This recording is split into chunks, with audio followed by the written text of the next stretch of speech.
What's up, YouTube? Welcome to another episode of the Undergrad Forum. Now in this video, we're going to talk about how to study for USMLE Step 3. Now if you're taking Step 3, you've already taken Step 1, you've taken Step 2, you know the game, you're familiar with USMLE exams, you've been to the Prometric Center, you've been through the gauntlet, only one step left, and let's get slammed through it. There's only one annoying thing about USMLE Step 3 that's different than the other ones. You're studying for it while you are an intern resident. That's the only hiccup, and it's super easy to get around. Here's why I mention it. You're now in your first year of residency. You're like, man, I got my doctorate degree, they call me Dr. So-and-so, I got a long white coat finally, life is good. But now you're like, well, I'm really busy. I'm in the ICU, I'm admitting from the ED, I'm consulting, I'm in clinic, like I'm always writing notes and seeing patients, I'm presenting to my attending, they're asking me to give a talk at grand rounds, like, when am I supposed to study for Step 3? Well, it's super easy. If you know how to study for Step 1 and Step 2, which I presume you do because you got into residency and now you're like, well, I should take Step 3, it all comes down to the resource you use and the plan that you have behind it. Everyone, for the most part, uses the same one resource. I happen to use two, I'll explain why in a second, but everyone uses USMLE World QBank. You probably used it for Step 1, you probably used it for Step 2, I'm a big fan of it, it works really well. I'm not paid by them, I'm sure they're making $1 bazillion an hour from all the people that use it.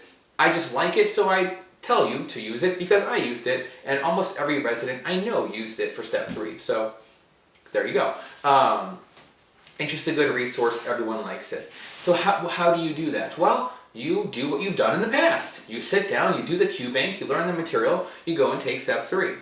Now, how do you balance that really with intern schedule? So I told you I use two resources, not one, and that's because I simply just added a book on top. You don't have to. You could simply just use the QBank. The only reason, again, I'm not endorsed by Kaplan or anyone, I just got this book because it was easy and it was cheap on Amazon. The only reason I got this book, let me tell you, is, here, let's just go to a page, like here's a page on sleep apnea, and if you see, there's like writing in the corner, there's some highlighting, etc. All that writing, I'll tell you, is from UWorld and nowhere else. Again, look at all the little comments on the side, that's all UWorld. Now, the whole reason I even bought a book for Step 3 was that when I do my QBank, my own personal style, when I'm going through the answers and I'm reading different sections, I like to go to a relevant section in the book and write down some UWorld notes like that I process and want to write down. It simply is a process that I use to slow me down and like write it down so I pay attention. If I do like pure QBank from the computer, my head's like all over the place, I'm bored, I don't want to pay attention, so I just got a simple book to kind of slow me down when I go through the QBank and write something down. I just like writing things down when I study. It's a personal thing of mine. If you could write on a plain piece of paper. I just like writing it in one of these books. Probably out of habit at this point. I did it for Step 1, I did it for Step 2, might as well do it for Step 3. Why rock the boat? It went well in the past and I want it to go well in the future, so that's what I did. And that worked out outrageously well. So the question became, how do you study during intern year? You gotta pick months where you don't have heavy clinical duties. So I'm a neurology resident, but I had to do a medicine intern year, and during that year as a prelim resident, they put you a lot in the ICU, they put you a lot on the wards for admitting. You don't have a lot of free time, I didn't have any clinic, I didn't have too much elective or I was on GI or cards. I was on the wards or in the ICU all the time, and that makes it kind of hard to study because you get there super early in the ICU, you leave late, on the wards you're there early, you're usually being not bothered, but asked by the ED to see patients and possibly admit. Let's be polite and political, but you know what I mean. You're busy, people are paging you, nurses are asking a ton of questions because you as the intern are responsible for managing the floor. So as an intern, there's a lot of not necessarily complex things, but lots of work for you to do. Lots of orders to place, lots of patients to see, lots of questions to answer from different people on staff. So you're just being pulled at all the time. So while you're at the hospital, usually you can't really study dedicated. So here's what I did. I simply found time where I was not on a heavy rotation. So I looked at my intern year, I said, okay, the first 2 months, I'm just gonna focus on medicine. I'm gonna go in, I'm gonna practice becoming a good resident, putting in my orders, seeing patients quickly, learning how to run the floor, etc. I gave myself 2 months to kind of get a hold of residency and learn what it's like and get good at it. And then after that, I was like, okay, I need to map out my Step 3 schedule. So I looked at the rest of my year. I looked at when I was going to graduate intern year and looked at when my schedule was a bit lighter. I had a cardiology block and then I had some vacation time. And I used that together. I gave up some of my vacation. Some people would argue, and some people did at my intern year, were like, oh Mo, don't study during your vacation, go travel. Yeah, but as a prelim, it's different as a categorical. We get a lot more ICU and wards, so I was like, yeah, but you have a lot of clinic and you have GI where you don't do anything. I don't. So you got to pick and choose what you want. So I gave up a little bit of my vacation time. I used a lot of my quiet time on cards because I got to go home early on cards, and you don't got to get there super early, for example. So what did I do? I woke up early in the morning, like I would normally to go onto the wards or ICU. I would study the Q bank in the morning, do a block, and then go to work, see my patients, do whatever you gotta do. Usually it's not that busy when you're on a light rotation. You come home earlier or you have some downtime during the day. If you do, use it. Go to a quiet corner somewhere in the hospital and just sit there quietly in Q bank. No one will notice. And then when you get home early, I actually didn't study at home.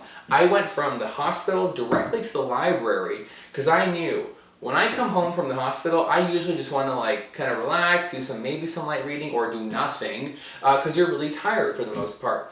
So I knew Step 3 studying was not going to be good at home, not here at this desk. So I went to the library every day from the hospital. I didn't study at the hospital library. I went to my own public library down the street. And I just sat there. I had some food, I had some drinks, I just picked some up on the cafeteria home from the hospital. I just sat there, studied for a couple hours every night while on my cardiology block. And then in the beginning of my vacation time, which followed it, I did full day studying for a week or two. And then that was it. And the reason why that works is if you look at the number of questions in UWorld, if say you just do 2 blocks a day, okay, 40 questions a block, that's 80 questions a day. You can get the entire Step 3 Q bank done in about 45 days. That's a month and a half. And that's from simply doing, 2 blocks a day. That's not that many blocks. Especially if you're on vacation or you have some free time, you have golden weekends on an elective, you have a lot more free time to do more than 2 a day. So that's all I did. Just do the simple math. Make sure you do your 1 to 2 blocks a day for the limited time that you have available, and you'll be done. You don't have to I saw some people reading for Step 3. I'm like, man, this is Q bank level. This is just Q bank and nothing else. Don't sit there and try to read books. I mean, if you want to read the books, go ahead. In my opinion, I think for Step 3, it's most efficient to just keep doing Q bank questions, learning the material, looking it up in a book if you need to, but keep Q banking. That's my own opinion. And it's pretty easy to get done. So it's that simple concept. Just divide the number of days you have available by the total number of blocks in the whole Q bank of UWorld, and you'll be done. So 45 days, not that much. You can do the entire question bank and you're set to go. The only other thing that's different for Step 3, though, is the case simulations they have at the end. UWorld, of course, has those built in as well, and you can practice. What I did to the only hard part about those simulations is just learning how to use the program, learning how to put in orders and follow the patient and how to advance in time. All I did, I just YouTubed that, Step 3 case discussions or case simulations, and I just saw how people were describing how to do it, and then I watched and figured out how to use the software, and then went back to UWorld because it looks identical to the real thing with UWorld, and just played through the Step 3 case simulations, and then I figured it out pretty quick. That stuff is not hard. It's not complex medicine. It is bread and butter simple management. You will have done that without a doubt in the ED when you're seeing consults. You'll have done, of course, much more complex cases, but that's like super basic stuff like UTI, chest pain, pneumonia, sepsis, like bread and butter. And once you just learn the software, you're done. So just watch like a YouTube video or two on how to use the software, and then go play on UWorld and figure it out. It's a breeze. And that's all you gotta do. So just find 1 month or block where you have a lighter rotation, and then try to use a little bit of your vacation time, and then schedule your test right after that, and you'll be done. Really not hard. You don't have to study all the time during intern year. Just find a very small block of time that you can separate where you have a light rotation load and hopefully some vacation, or even 2 light rotation loads back to back, and just get the Q bank done and then take step 3 right after that, and you'll be set. You don't need to do any more reading. It's not that fancy. You've done step 1 and step 2. You already get the material at this point. You're already a resident. So step 3 really is just kind of doing 1 Q bank 1 more time, and then you're free with, and done with USMLE exams. I hope this helps. More so, I hope it decreases anxiety about taking step 3 during residency. It's outrageously doable. It's very simple. You don't need to study all year. Don't make a big thing of it. Just give yourself 2 months at most of some of your fragmented free time, and then you'll be done. And then you won't have to worry about USMLE anymore, and you'll be free from these tests. Let me know if you guys have any questions. Drop them down in the comment section below. Email me at DocOssareh@gmail.com. And as always, guys, enjoy your studies.